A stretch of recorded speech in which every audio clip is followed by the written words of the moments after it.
커밍아웃 스토리, 성소수자와 그 부모들의 이야기 19번째입니다.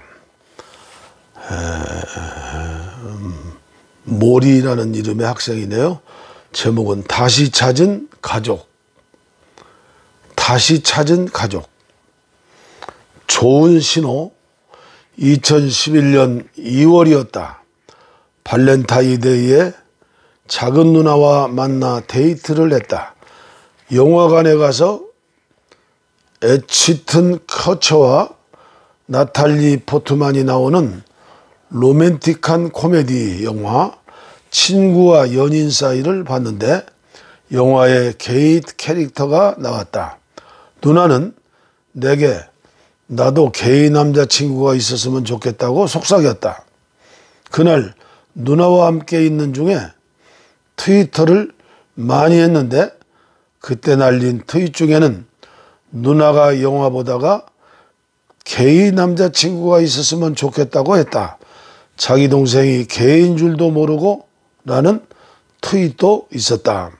그 트윗이 재미있었는지 사람들이 리트윗, 공유하기죠. 리트윗을 많이 했고 역시 트위터를 하던 누나는 그날 밤 우연히 내 트윗을 보게 되었다. 당시 내 트위터 계정엔 내 사진이 없었고 누나는 재밌는 사람이네 하는 생각에 내 계정을 팔로우했던 것 같다. 누군가 내 계정을 새로 팔로우하면 내게 메일로 알림이 오게 되어 있다. 트위터에서 게이를 처음 만났을 누나는 내 트윗들을 호기심에 살펴봤을 것이고 그날 나와 데이트하면서 있었던 일들을 고스란히 트윗해 놓는 것을 보고 그 계정이 다름 아닌 자기 동생의 계정이라는 사실을 깨달았을 것이다. 내 트위터 프로필엔 내 블로그 주소도 적혀 있었으니 아마 블로그에서 내가 쓴 더 많은 글들을 보게 되었을 것이다. 그날 작은 누나는 내게 갑자기 메신저로 네가 어떤 사람이든 사랑한다는 쪽지를 보냈다. 나는 그게 좋은 신호라고 생각했다.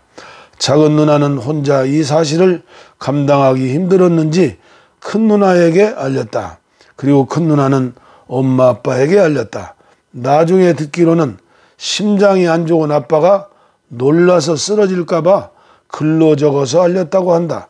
그날인지 아닌지 모르겠지만 나는 아빠에게서 오늘따라 아들이 더 보고 싶네?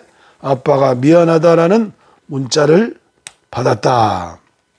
그것도 좋은 신호라고 생각했다. 아빠에게 전화가 왔지만 받지 않았다. 시간이 필요할 거라고 생각해서였다. 적어도 6개월 정도는 가족들이 생각을 정리하고 정보도 찾아볼 시간이 필요하다고 생각했다. 그런데 며칠 지나지 않아 엄마가 낮에 내 서울 자취방에 찾아오셨다. 나중에 알게 됐지만 엄마는 그때 내가 기대한 만큼 성소수자인 나를 받아들이고 있지 못했다. 엄마는 그저 왜 그걸 말도 안 했노? 집에 내려와라 라는 말만 했다. 그때 나는 그리 좋지 않은 신호라는 걸 몰랐다. 처음으로 엄마가 내게 게이라는 걸 알게 됐다는 게 그동안 혼자 힘들었던 게 북받쳐서 울면서 엄마를 안으려고 했는데 엄마는 그냥 가만히 있었다. 나를 같이 안아주지 않고 내가 안는데 그저 가만히 서 있었다. 엄마는 울지도 않았고 나를 위로해 주지도 않았다. 화가 나 있었던 것 같다. 엄마는 집에 내려오라고만 했다. 나는 그러겠다고 했고 엄마는 돌아갔다. 그날 밤에 큰 누나에게 전화가 왔던 것 같다. 누나는 그동안 몰라서 미안하다고 혼자 힘들었겠다고 했다. 엄마 아빠에겐 알렸다고. 엄마 아빠가 나이 많고 말하지 않고 지내는 그 시간이 너무 아까워서 말하기로 했다고 했다. 나는 괜찮다고 했다. 다른 사람들에 비하면 가족들이 잘 받아들여 주니 난 복 받은 것 같다고 말했는데 누나는 그건 봐야 하는 거고 라고 말했다. 그때까지도 난 그게 무슨 말인지 알지 못했다. 그저 난 블로그에 모든 걸 미리 써두길 잘했구나 하는 생각만 했다. 2009년 겨울부터 블로그에 써왔던 성소수자로서의 고민들 때문에 가족들이 쉽게 받아들이고 있는 거라고 생각했다. 그 주말에 집에 내려가기로 했다. 착각. 그 주말, 그러니까 작은 누나가 내 트위터를 발견한 지 2주째가 지나지 않은 시점에 나는 집에 내려갔다. 집으로 가는 기차에서 한 가지 다짐을 했던 게 기억난다. 가족들이 몰랐던 건 어쩔 수 없는 일이다. 그 사람들의 잘못이 아니니 그 시간에 대해 책임을 묻지 말자. 밀양역에 아빠가 마중 나와 있었다. 별말 없이 차를 탔고 일상적인 대화를 하며 한 식당으로 향했다. 엄마와 큰 누나와 매형도 다른 차로 왔는데 큰 누나가 결혼한 지 얼마 되지 않을 때였는데 매형이 그 자리에 와 있다는 사실에 놀랐던 것 같다. 난 매형과 그렇게 친하지 않았다. 주차장에서 다시 만난 엄마는 내게 화난 표정으로 밉다고 했다. 아빠는 가가 와 밉노라고 하셨다. 식당은 제법 컸는데 테이블들이 많이 놓여 있는 트인 공간이 있었고 방도 있었다. 엄마는 사람들 들을까봐 여기서 무슨 말이나 하겠냐며 방으로 들어가자고 했다. 그러나 왜인지 기억이 나진 않지만 그냥 트여 있는 곳에서 밥을 먹었다. 밥을 먹으면서는 그냥 일상적인 이야기를 했다.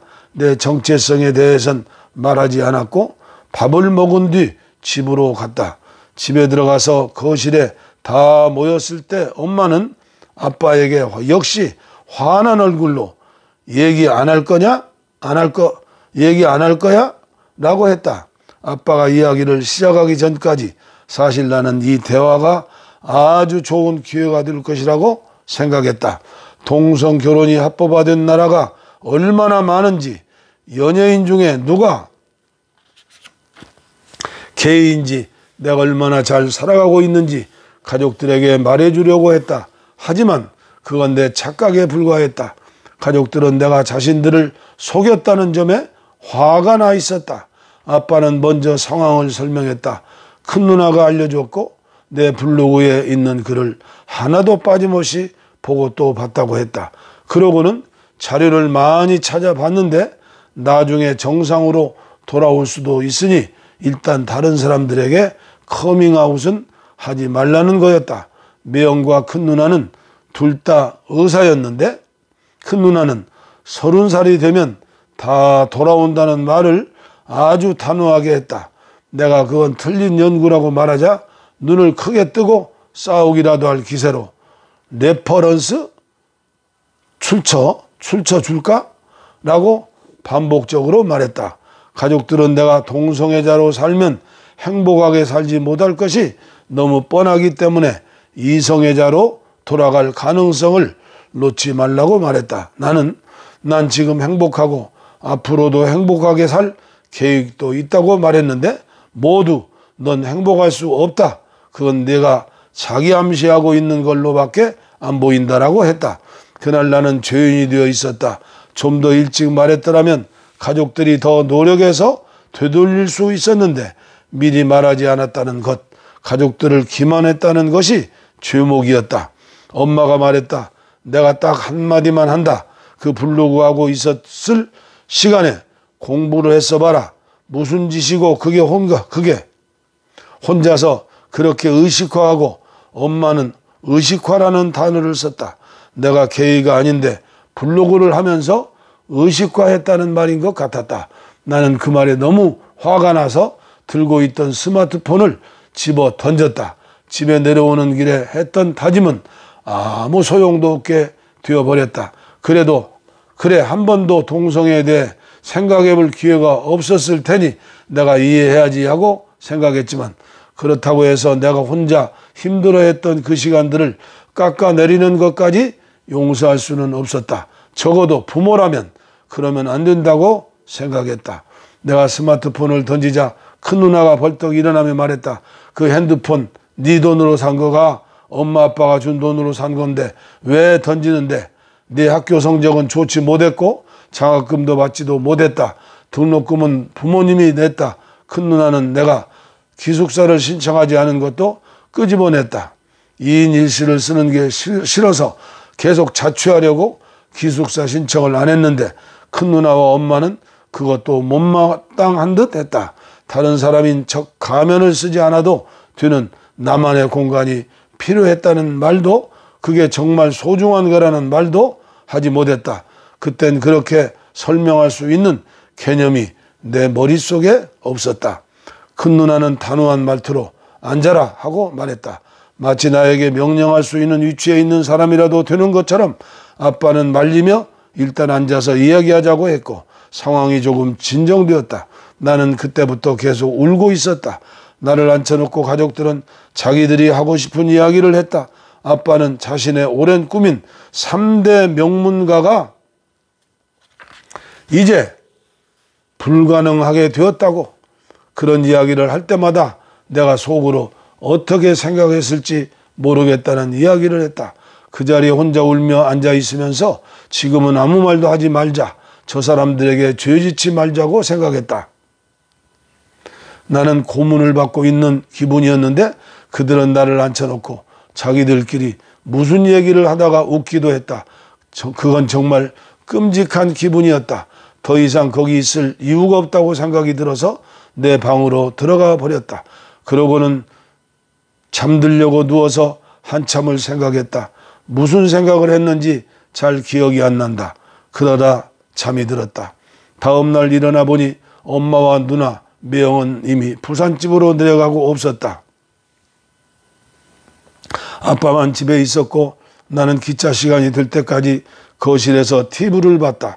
케이블 채널에서 게이가 나오는 미국 가족 시트콤인 모든 패밀리를 해주고 있었는데 깔깔깔 웃으면서 봤다. 아빠가 역까지 태워주었는데 차 안에서 내가 무슨 표정을 하고 있었는지 아빠는 그런 표정하고 있지 마라고 애원했다. 나는 그 말이 너무 거슬렸다. 그런 표정을 짓게 만든 당사자가 자기가 무슨 짓을 했는지도 생각하지도 않고 내가 밝은 표정을 하길 바란다는 게 너무 잔인했다.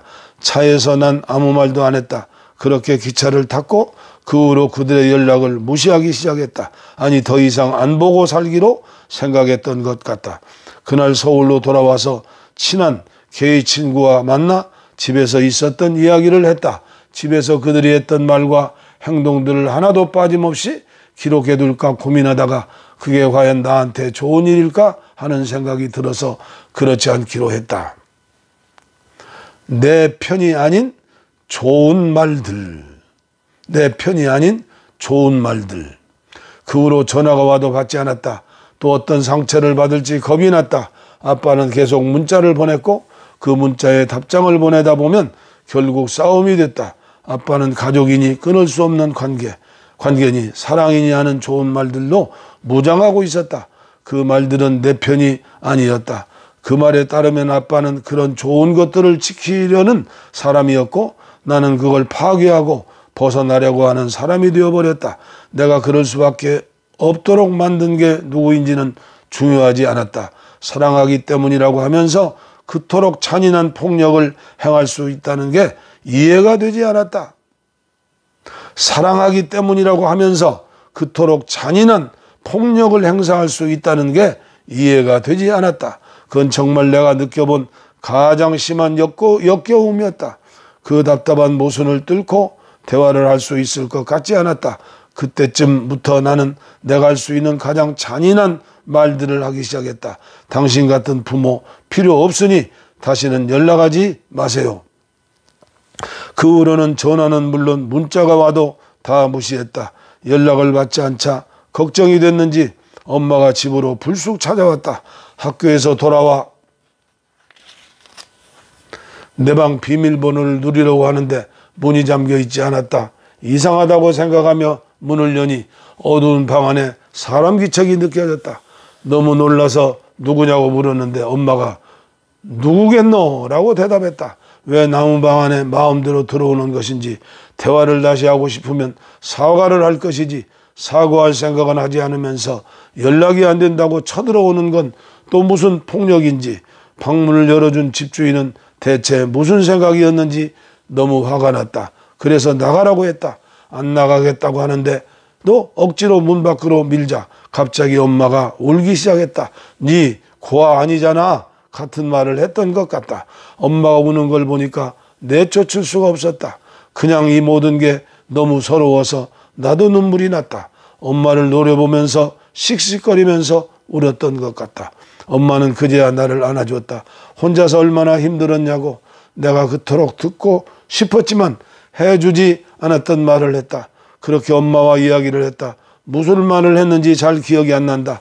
난 뭔가를 설명하라고 했던 것 같다. 엄마는 나를 잃을 뻔했기 때문인지 그냥 듣기만 했다. 엄마의 이야기 중에 기억나는 건 가족들이 내게 했던 행동들에 대해 어떻게 처음 이런 일을 겪는 사람들이 잘 대응하기만 하겠노라고 했던 말이다.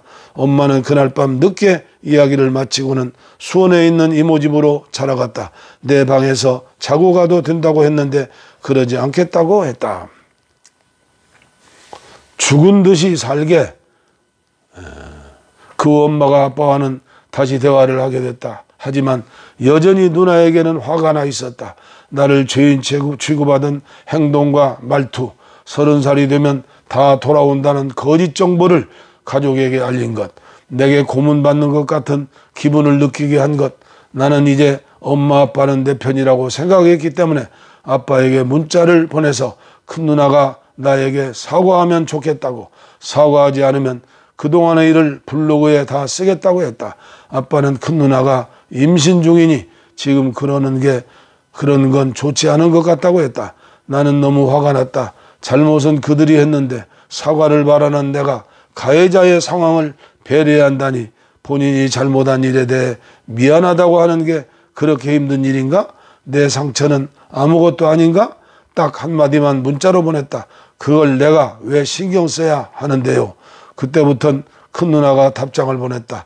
다 기억은 나지 않지만 그 문자에 이런 말들이 들어있었다. 블로그에 다 써봐라. 씨발 새끼야.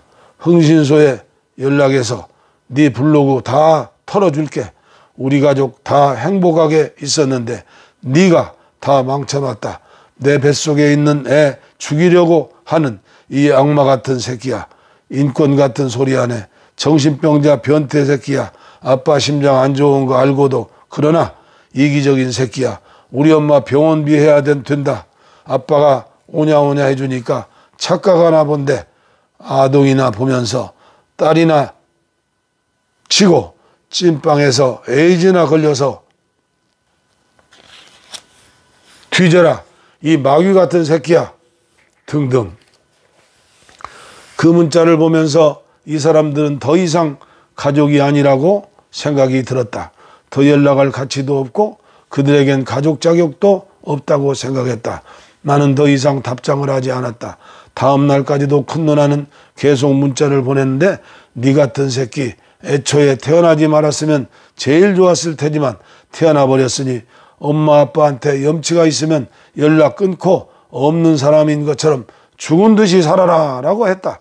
그 문자에 나는 알겠다. 죽은 듯이 살게 라고 답장을 보냈다. 그렇게 보낸 건 복수심 때문이었다. 내가 그런 욕들을 보냈으면 자기가 한 말에 적어도 책임을 져야 한다는 생각이었다. 내가 연락을 끊으면 오히려 엄마 아빠가 지옥같이 살 것이다. 그렇게 하고 싶었다. 책임은 큰 누나가 지게 될 테니까. 큰 누나는 다시 답장을 보냈다.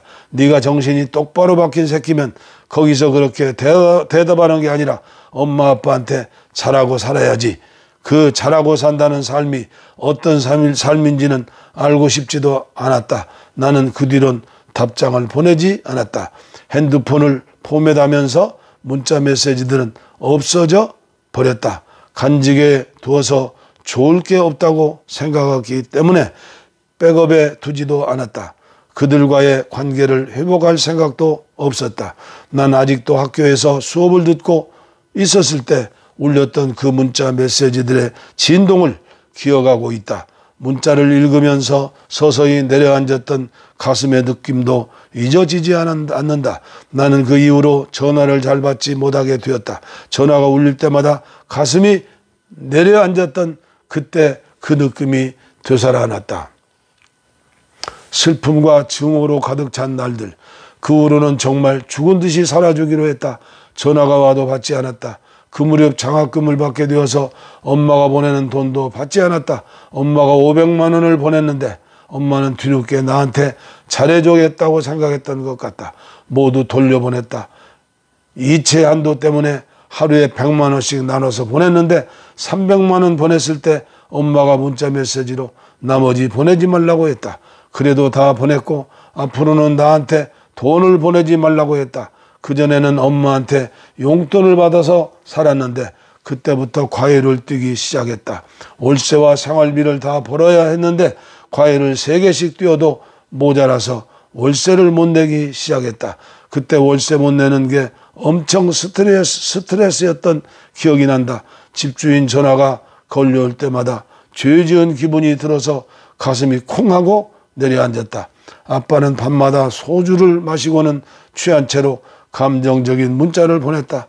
하루가 멀다 하고 밤마다 술 취한 사람의 문자를 받는 건 정말 끔찍한 일이었다.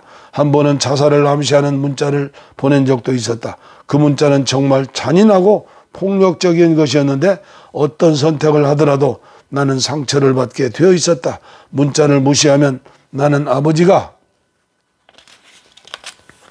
죽는데도 방관한 사람이 되고 연락을 하면 아무 사과도 받지 못하고 그들이 원하는 대로 되는 것이다.